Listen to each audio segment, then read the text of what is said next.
Hey guys, tonight we're tiptoeing into one of history's most awkward, overlooked, and deeply uncomfortable jobs. Life as a medieval prostitute. Not the glamorous, candlelit fantasy version you've seen in movies. Not silk robes and poetic lovers. We're talking about muddy streets, questionable hygiene, unpredictable clients, and a workday that somehow manages to be both boring and horrifying at the exact same time. So before we head back several centuries to a world without deodorant, privacy, or antibiotics, take a second to like the video and subscribe. But only if you actually enjoy this strange little corner of the internet. Drop a comment telling me where you're listening from and what time it is for you. For reasons no historian can fully explain, it's always very late at night. Now dim the lights, turn on a fan or some soft background noise, get comfortable, and maybe pull the blanket up just a little higher. Not for warmth, for emotional safety. Because tonight we're asking some important questions.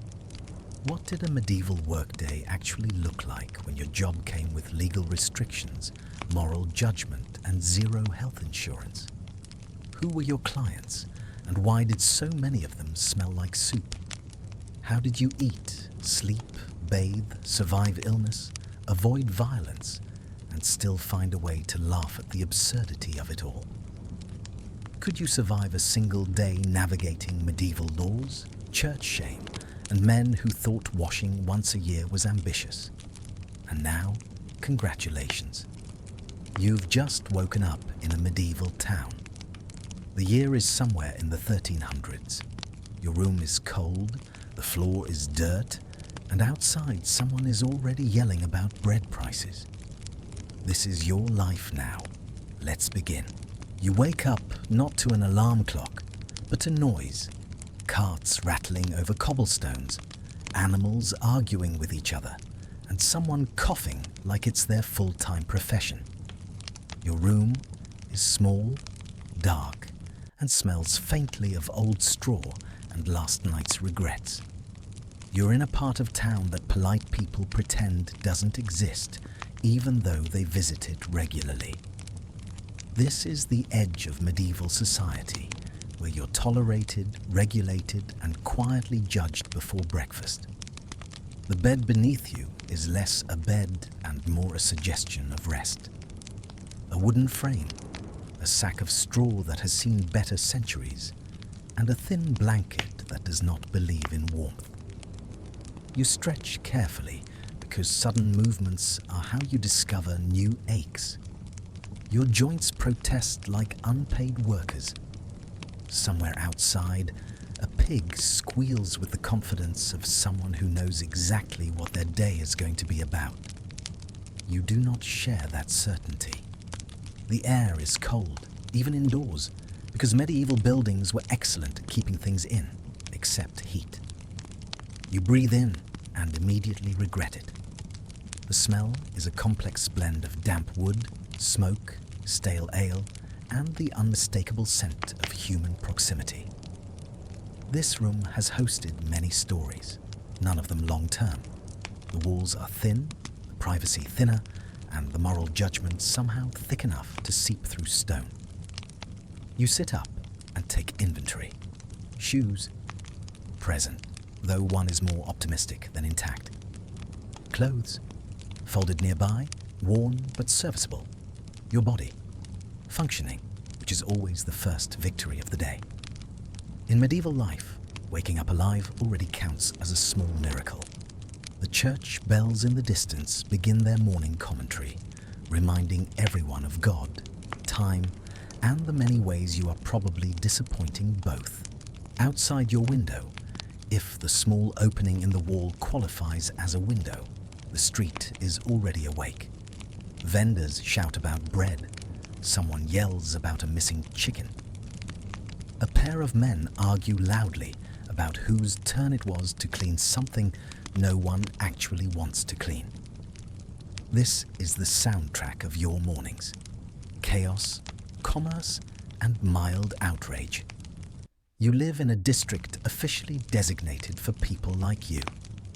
Medieval towns loved rules, especially when they could use them to keep things tidy without actually fixing anything. Your presence here is legal but conditional, allowed but supervised, accepted but never invited. It's like being on a permanent probation with society, where the crime is existing in a way people find useful but uncomfortable. You pull on your clothes, knowing they mark you. Certain colors, certain cuts, nothing accidental. These are signals carefully enforced by local laws that insist everyone knows exactly who is who. Modesty regulations don't apply to you. Respectability definitely doesn't. But taxes? Oh, those still apply. Funny how that works. As you tie your hair back with a strip of cloth, you catch your reflection in a small, dull piece of metal. It's vague, mercifully so. You look tired. Everyone does. Medieval life is not a glow-up era. Still, there's a steadiness in your expression. You've learned how to wake up, how to stand, how to prepare yourself for a world that will judge you before it needs you. Somewhere nearby, another woman laughs, sharp and brief, the sound of someone who has learned how to survive with humor intact. It reminds you that you're not alone here. This street, this quarter, this unspoken corner of the town. It has its own rhythms, its own rules, its own quiet solidarity. You take a breath, steady yourself, and prepare to step into the day. Breakfast can wait. Respectability was never on the menu anyway. Getting dressed is less about fashion and more about damage control. Your clothes are practical, worn, and designed to signal exactly what you do for a living, because medieval cities loved labels. There's no mirror, so you rely on touch and memory. Hair is adjusted by feel. Stains are ignored. This isn't about looking good. It's about looking functional enough to survive the day. You start with the basics, which in your case means layers that have been washed at some point in the past, just not recently enough to remember. Linen first, rough against the skin, stiff in places where sweat and time have bonded permanently. It scratches a little, but everything scratches a little. Medieval life is essentially a long-term relationship with mild discomfort. You tug your dress over your head, careful not to snag it on a loose nail or splinter in the wall. Clothes are expensive. Repairs are constant. Every tear is a small financial crisis. The fabric hangs heavier than you'd like, absorbing smells the way modern carpets absorb regret. Smoke, bodies, ale. Your outfit tells a story before you ever open your mouth. There are rules about what you're allowed to wear, and more importantly, what you're not. Certain colors are forbidden. Certain fabrics are off-limits. Medieval authorities are deeply concerned that someone might accidentally mistake you for a respectable woman, which would apparently bring society to its knees. So your clothing must announce you clearly, loudly, and without nuance. Think of it as a uniform no one thanks you for wearing. You tighten a belt around your waist, not for style, but because gravity is undefeated. From it hangs a small pouch containing everything important. A comb with missing teeth, a bit of cloth, maybe a coin or two if yesterday went well. This pouch is your purse, medicine cabinet, and emergency fund all in one. Lose it, and your day gets significantly worse. Hair comes next. You run your fingers through it, separating knots with patience and low expectations. There's no brushing in the modern sense, just gentle negotiation. You twist it back, secure it with a ribbon or strip of cloth, and hope it stays. Loose hair attracts attention. Attention is a currency you already trade in enough. There's no perfume, unless you count the faint attempt at masking odors with herbs when available. Sometimes rosemary, sometimes lavender, sometimes nothing. Cleanliness is a flexible concept here. Bathing happens when it happens, which is not often, and certainly not daily. You do what you can with a damp cloth, wiping face, hands, neck. It's the medieval version of a splash of water and a prayer. As you prepare, you're aware of sounds around you. Other women doing the same routine.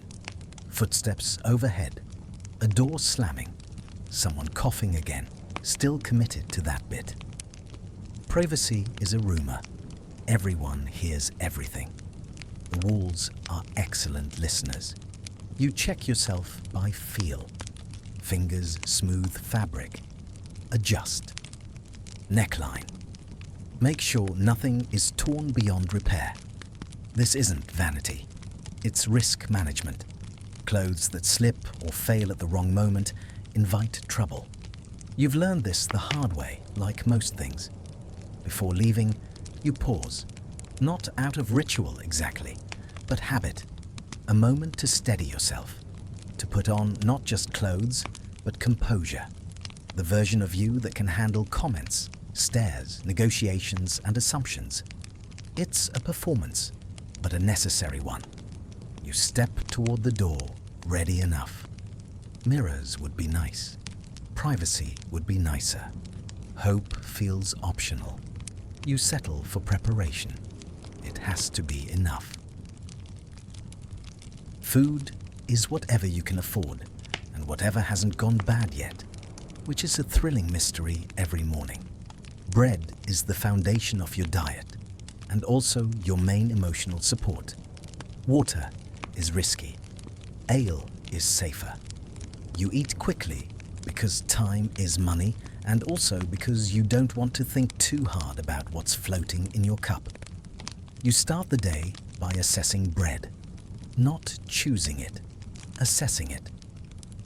The loaf in front of you is dense, dark, and hard enough to double as a defensive tool. This is not the soft, friendly bread of modern bakeries. This is survival bread. Bread that has opinions. Bread that could chip a tooth if you approach it with confidence. You break off a piece carefully because crumbs are precious and dental care is theoretical. The smell is sour but familiar. Medieval bread is often made from mixed grains, sometimes barley or rye, sometimes whatever was cheapest or available. If you're lucky, it's fresh. If you're unlucky, it's already planning. It's retirement. Still, you eat it. Everyone eats it. Bread is not optional. Bread is the system. You dip it into something warm if you have it. Maybe a thin porridge. Maybe yesterday's broth reheated and reimagined. The flavor is subtle, which is a generous way of saying minimal. Salt is expensive. Spices are a fantasy. You chew slowly because chewing is one of the few pleasures that doesn't cost extra. You reach for your drink. Not water. Never water, unless you enjoy surprises. Medieval water sources are enthusiastic collectors of whatever the town has been discarding upstream. Animals, waste, hopes, dreams. So instead, you drink ale. Weak ale, brewed quickly, low in alcohol, safer than water, and socially acceptable at all hours. Breakfast ale is normal, expected even. No one judges you for it. They judge you for choosing water. You take a sip and feel the mild warmth spread. It's comforting in a way modern coffee can only dream of being. No caffeine buzz, just a gentle reminder that you're still alive and the day hasn't fully started judging you yet. You eat standing up or perched on something that pretends to be a chair. There's no leisurely breakfast table here, no newspaper, no scrolling. You're already listening for footsteps, voices, the sound of business waking up. Time matters. If you're not visible, you're not earning. If you're not earning, you're not eating tomorrow. Around you, others are doing the same. Quick bites, shared glances. Someone jokes about the bread being tougher than last week. Someone else complains that the ale tastes like it was brewed in a sock. Laughter is brief but genuine. Humor is a cheap luxury, and you take it whenever it appears. Occasionally, there's fruit, a bruised apple, a handful of dried berries if someone had a good day. Vegetables are rare treats unless you're very poor, in which case they're all you get.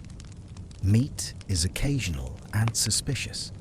When it appears, you don't ask questions. Questions lead to answers, and answers ruin appetites. As you eat, you're already planning, not dreams. Logistics. How much you need to earn. What debts exist. Whether you can afford a bit of soap later. Whether the loaf will last until tomorrow. This is mental arithmetic performed constantly, quietly, and without complaint. You finish quickly, wiping your hands on cloth that will later pretend it's clean. You don't linger. Lingering invites thinking. Thinking before breakfast is dangerous. You swallow the last bite, take one final sip, and set the cup down. Breakfast is over. It wasn't good. It wasn't bad. It was sufficient. In medieval life, that counts as success. By mid-morning, you're visible. That's the rule. Medieval authorities want you seen, controlled, and contained. You're allowed to exist, but only in very specific places, at very specific times, wearing very specific clothing. You are both essential and unwelcome, like a public service everyone complains about, but refuses to fund. You step onto the street and immediately feel it, the shift from private survival to public performance. The street is narrow, busy, and loud, already thick with people who have places to be and grievances to air. Mud clings to everything. Smells collide. Somewhere nearby, something is being sold, shouted about, or argued over with great conviction and very little evidence. This is your designated zone. Medieval towns love zones. Bakers here, butchers there, you over here. The boundaries are unofficial, but aggressively enforced. Everyone knows where you're supposed to be, and everyone notices when you're not. You could map the town entirely by who is allowed to stand where without being yelled at. You take your place, leaning casually against a wall that has supported generations of similar lives. You don't look too eager. You don't look too bored. This balance is an art form. Look too friendly, and you invite trouble. Look too cold, and you lose work. It's like customer service, except the customers have swords and opinions.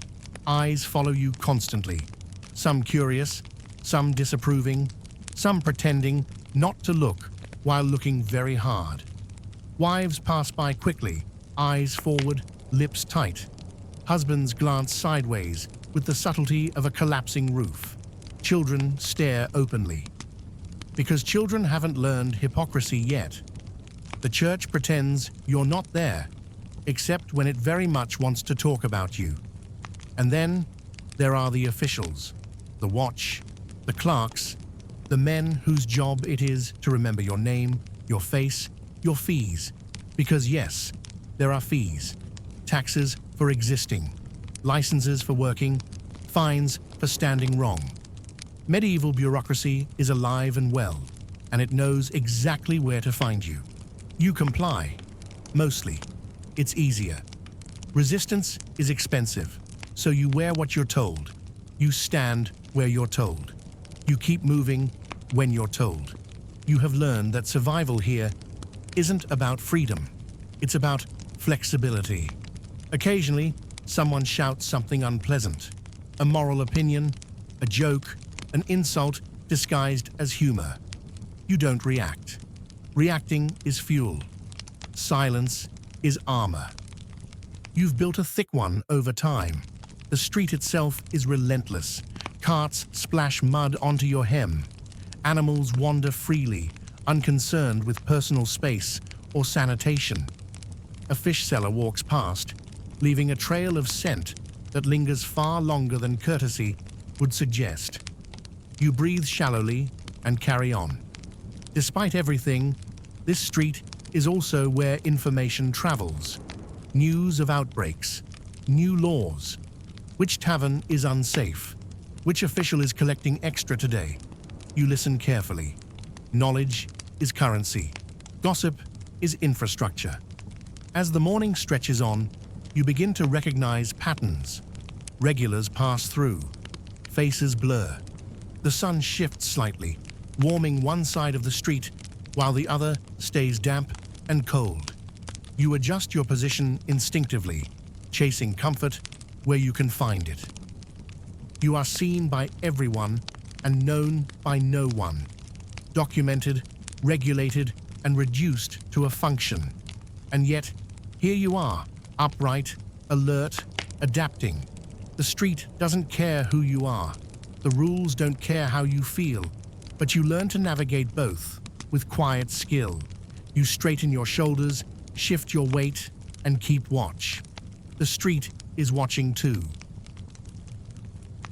Your clients arrive with assumptions, demands, and absolutely no self-awareness. Some want comfort. Some want power. Some just want someone to listen to them complain about their back. You learn quickly that your job is as much emotional labor as anything else, performed in rooms that echo with bad decisions and worse ideas. The first client of the day usually arrives with the confidence of a man who believes this is the most important thing happening in the entire town. He approaches like he's doing you a favor, which is impressive, considering he smells faintly of onions and regret. You greet him with practiced neutrality. Friendly enough, not encouraging. This is not romance. This is negotiation. Conversations begin awkwardly. They always do. He clears his throat. You wait. Silence stretches. Medieval men are many things, but concise is rarely one of them. Eventually, he explains what he wants, using far more words than necessary and significantly less self-awareness than ideal. You nod. You've heard it before. Variations on the same theme, recycled endlessly like bad folklore. Some clients want to feel important. They puff up their chests, talk about their work, their land, their imagined influence. You listen attentively because listening is cheaper than arguing and more profitable than honesty. You ask small questions. You laugh at the right moments. You become, briefly, the most interested audience they've had all week. Others want comfort. These are quieter, tired. They sit heavily and sigh like the world has personally wronged them. They complain about aching joints, unfair taxes, wives who don't understand them, lords who demand too much. You nod again. You offer sympathy. Medieval therapy, billed by the hour, paid in coin and emotional exhaustion. Then there are the ones who want power. These are the dangerous ones. They test boundaries. They confuse payment with permission. You stay alert. You steer conversations carefully. You've learned how to redirect, diffuse, and disengage without making it obvious. Survival here is about reading tone shifts faster than words. The rooms you work in are small, poorly lit, and aggressively unromantic. The walls have heard everything. They lean inward slightly, like they're tired of holding secrets. The bed creaks under the weight of human expectation. You ignore it. The creaking is a constant, like the coughing outside, like the bells, like judgment. Between moments, there's talk. too much talk. Clients talk because silence makes them uncomfortable. They fill the air with opinions, jokes, complaints. You learn which topics are safe, which ones lead nowhere good. Politics? Avoid. Religion? Carefully. Other women? Deflect. You guide the conversation the way a ferryman guides a boat, firmly, subtly, always toward calmer water. Sometimes they surprise you. A kind word, an unexpected apology, a genuine laugh. These moments are rare and brief, but they linger. You store them away, quietly, like small coins of humanity. Payment comes at the end. Always confirm payment. This is not cynicism. This is experience. You count quickly, discreetly. No one likes being watched while counting money, but everyone cheats when they think they can. You smile anyway. When a client leaves, the room feels lighter, quieter. You take a breath you didn't realize you were holding. You straighten your clothes, smooth your hair, reset your expression. There is no time to dwell. The next knock could come at any moment. You are not what they imagine. You are not what the town says you are. You are working, adapting, enduring, and lowering your expectations just enough to make it through another conversation, another room, another day. This is the part no one romanticizes. Illness is constant. Violence is possible. Protection is minimal. You rely on instinct, community, and luck. You learn which streets to avoid, which men to refuse, and which saints to quietly pray to, even if you're not entirely sure they like you. You become fluent in risk the way others become fluent in prayer. It's not dramatic. It's practical. You read faces, tones, hands. You notice when someone's eyes linger too long, when their voice drops, when their patience thins.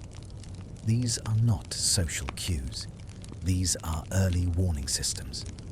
You trust them without question because hesitation is expensive. Disease is everywhere and nowhere at once.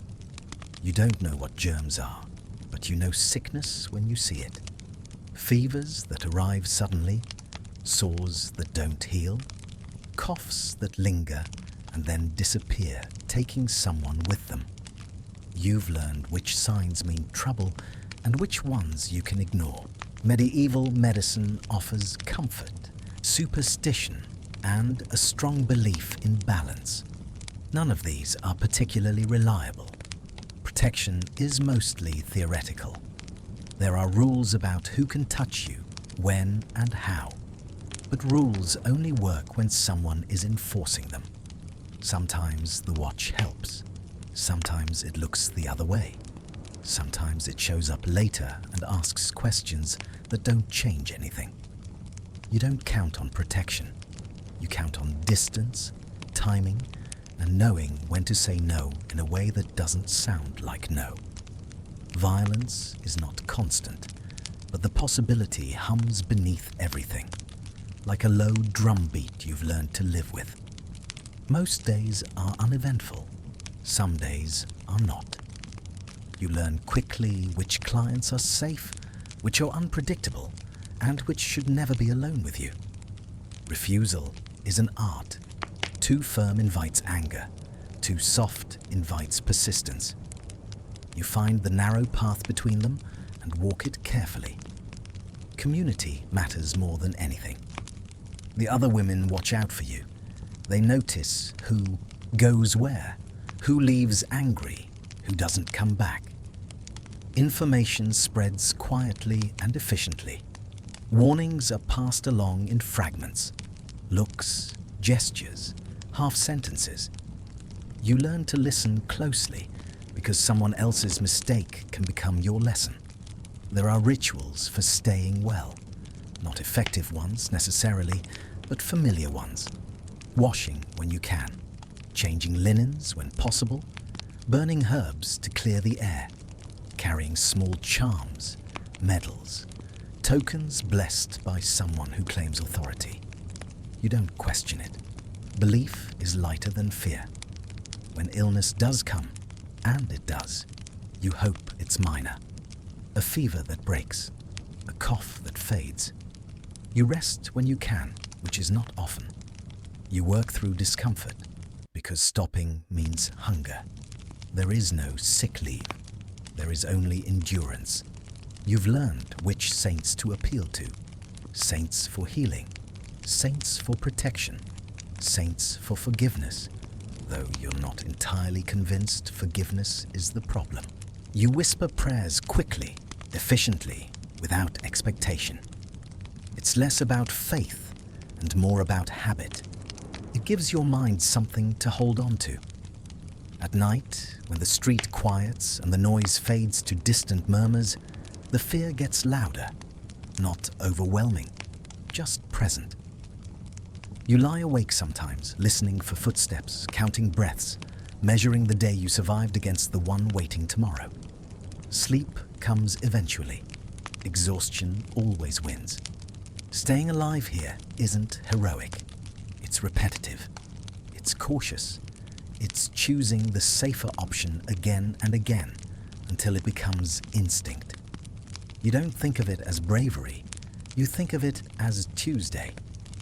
And somehow, despite everything, despite the sickness, the danger, the uncertainty, you're still here, still moving, still adapting. The art of staying alive isn't taught, it's learned, one careful decision at a time. As the day fades, the work slows, and you're left with your thoughts. Your body aches, your mind drifts. Tomorrow will be the same. Different faces, same risks, same survival math. And yet, somehow, you're still here, still adapting, still finding moments of humor in a world that offers very little mercy. The street changes as the light does. Shadows stretch longer, sounds soften, and the sharp edge of daytime business dulls into something quieter and heavier. Fewer footsteps pass now, fewer voices call out. The town exhales, and you finally notice how tired you are. Not just physically, though your feet throb and your shoulders feel like they've been carrying bricks, but the deep, slow tiredness that settles behind the eyes. You count what you've earned, not greedily, carefully, coins laid out, nudged into small piles. Enough for bread tomorrow, enough for ale. Maybe enough to replace that threadbare cloth you've been pretending is still useful. You don't count abundance. You count sufficiency. That's the goal. That's always the goal. Around you, doors close. Candles are lit. Someone nearby laughs, low and tired, the sound of a person who made it through the day and is surprised by it. Somewhere farther off, a fight breaks out. Brief, loud, then gone.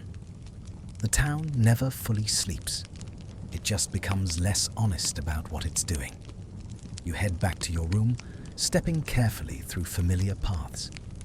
You know which corners stay dark, which alleys collect trouble, which shortcuts aren't worth the risk. Your feet take you there automatically now. Muscle memory built from repetition and caution. Inside, the room greets you with the same stale air and quiet judgment as always. You close the door behind you, more for habit than security. You remove your shoes slowly, because everything hurts more at night. Your clothes are loosened, folded, set aside for tomorrow. There is no ceremony, just routine. You sit for a moment before lying down. This is when thoughts slip in. Memories you didn't invite, worries that didn't earn their place. You think about how long you can keep doing this, not dramatically, practically. You think about winter, about sickness, about whether tomorrow will be better, worse, or simply familiar. Sometimes you laugh, quietly, at something absurd a client said, at the bread that tried to break your teeth, at the fact that people who scold you by day rely on you by night. It's not bitterness, it's clarity. Humor is how you keep perspective when the world insists on being ridiculous. You lie back down, adjusting the blanket, finding the least painful position. Outside, the bells ring again, marking time, reminding everyone that today has officially ended and tomorrow is already on its way. You listen to the sounds of breathing, of movement, of life continuing without asking permission. Tomorrow will come early. It always does. And you will wake up again to noise, to rules, to expectations you never agreed to. You will dress, eat, stand, listen, negotiate, endure. Not because it's noble, not because it's fair, but because survival is a habit now, and you are very good at it. Your eyes grow heavy, thoughts slow. The day recedes, and as sleep takes hold, you carry with you the quiet truth that matters most. You are still here, and for now, that is enough. As the night settles into a soft, ancient hush, you stretch out beneath the vast Greek sky, letting the calm finally reach you. You've survived a full day in a world where gods meddle like over-involved relatives. Animals judge you with startling accuracy, and heroes sprint around like caffeinated gym influencers. And somehow, you made it through without being turned into a shrub, constellation, or cautionary tale recited around a bonfire. You navigated breakfast that might have belonged to Apollo, pottery lessons continuously interrupted by demigods with no respect for personal space, and temple rituals that no one, including the priest, actually understands. You wandered through olive groves full of creatures who may or may not be magical, chatted with shepherds who have seen things that should require emotional support, and wrestled with fashion so complicated it should count as a sport. You ate lunch with a man still traumatized by Dionysus's idea of a good party, strolled past statues that absolutely looked alive, and received life advice from an oracle who clearly needs more coffee. And somehow, you ended the night surrounded by stories that blur the line between gossip and legend. So tonight, as you settle deeper into your very comfortable, extremely modern bed, one free of bugs, curses, questionable vines, and judgmental goats, maybe whisper a small thank you to the past, to the villagers who handled divine chaos with weary grace, to the storytellers who turned fear into laughter, and to the countless ordinary people who managed to live full, meaningful lives in an unpredictable world that refused to let anything stay ordinary. Because history may be strange, unpredictable, and a little unhinged, but it's also proof of how stubborn, resilient, and wildly hopeful humans have always been. People survived storms created by gods, heroes barreling through their workplaces, and a daily risk of being accidentally mythologized. And yet, they laughed, shared stories, raised families, planted crops, and found joy wherever they could.